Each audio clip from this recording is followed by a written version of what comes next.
Hey everybody, Mount Vernon Kid here, back again. How's everybody doing? Yeah, it's me, Mount Vernon Kid. Yeah, how's everybody doing?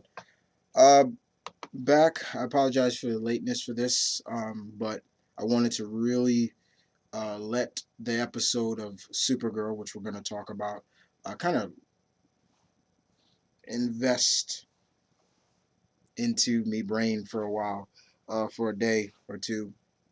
But I wanted to talk about this episode. This is episode 12 of the first season entitled Bizarro. So yeah, so me am not happy about this. Me am very annoyed about this episode. Me am very happy it made me cry. Little Bizarro humor. But no, let's talk about this episode. Um so we find out that Bizarro, they kind of once again pulled a little bit of a Superman the animated series version of kind of for Bizarro in a sense. But instead of being a clone of kind of a Supergirl, more of it was using different body parts, kind of more like a Frankenstein monster version of what basically what Maxwell Lord did in this. And we get to see that basically Kara is still, you know, coming to grips with, basically Kat's son, that they're going on a date and things. She's kind of nervous. Wynn is kind of now starting to talk to her more. And but everything goes sideways because of the doppelganger. Pretty much you can kind of say it was a doppelganger. And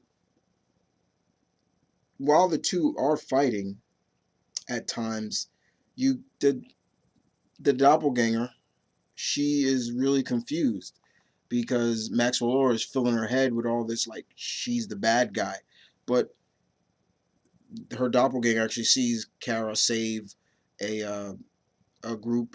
They were on a what is that, a it wasn't a trolley, like a elevated like monorail or something like that. Uh, and pretty much she sees that and she's really confused. But basically even more and more of the episode starts getting to more, it's focused more on, Kara trying to be normal and have a date.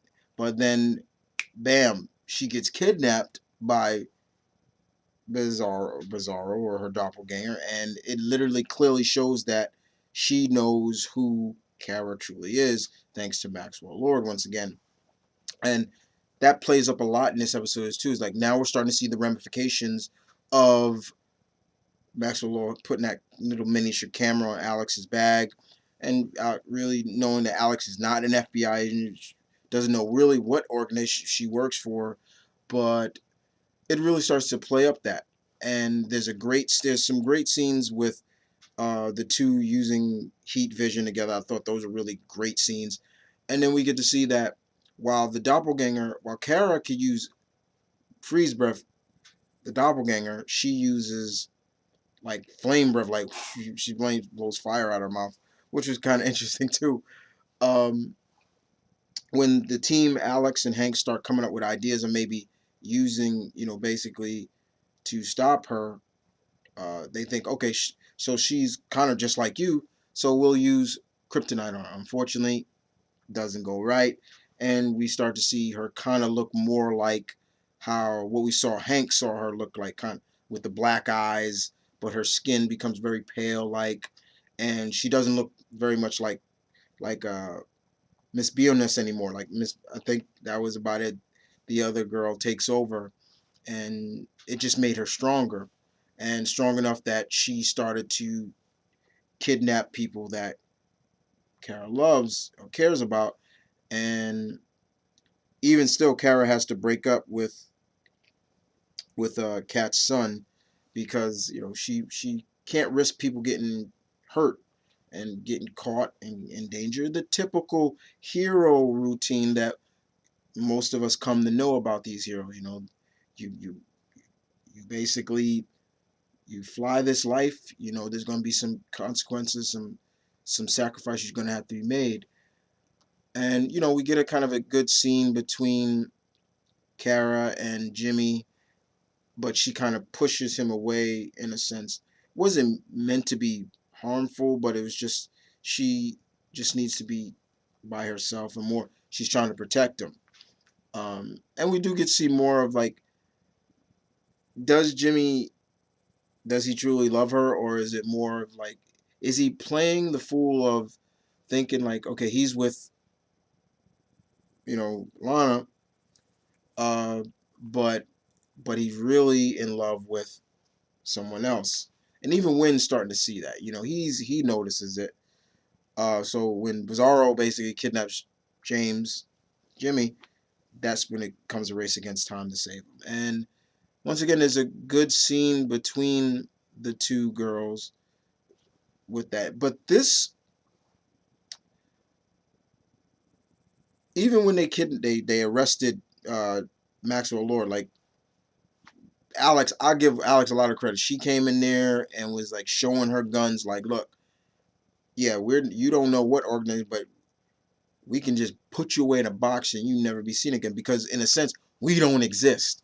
And I like that scene. I thought that scene was like, she slams Max like bam. I was loving. I was like, go Alex. I was like, go show that, show like, if you threaten my family, I'm gonna just oh, that was good stuff right there. But the one thing I really want to talk, I loved about this episode is that though it was about Bizarro in a sense, you really felt for Bizarro in this. This this confused individual who was just made by the wrong person, you know, taught by the wrong person, and you really felt very emotional for the Bizarro as a character, and that's where kind of like that heartfelt tearjerker came from, and I thought that was really interesting for me. And even when they were putting her to sleep, they say they're going to try to help her, and you just see, her, still she didn't talk like me am, and like, like Bizarro, but she did talk like one syllable words, and like she was like, Kara, I'm scared, like and you felt that, and I was like, wow, this is good stuff right here, just really good, just heartfelt acting and performances. And you feel for Kara because she wants to do good and help everybody. And man, that there was a scene between basically Kara and Maxwell Lord, and she nearly pulled out kind of a, she nearly went nuclear on, like when he started saying where their mother lives, her adopted, and she nearly heaped vision. I was like, and good thing Alex came in. But the ending of this episode is really that caught me, because Kara goes back to her apartment and she sees something on her table, and all of a sudden, you don't see what it is. It looked like something, a cocoon or something, and basically she's like, "What the hell?" And they zoom out, and then instantly, when I saw what it was, I instantly knew what it was, as being a fan of the comic that was first introduced in. If you never read it, it was Superman Annual number 11. We get to see a certain plant, parasitic plant, lunge at Kara, and oh boy, I cannot wait to that episode. It's gonna be good.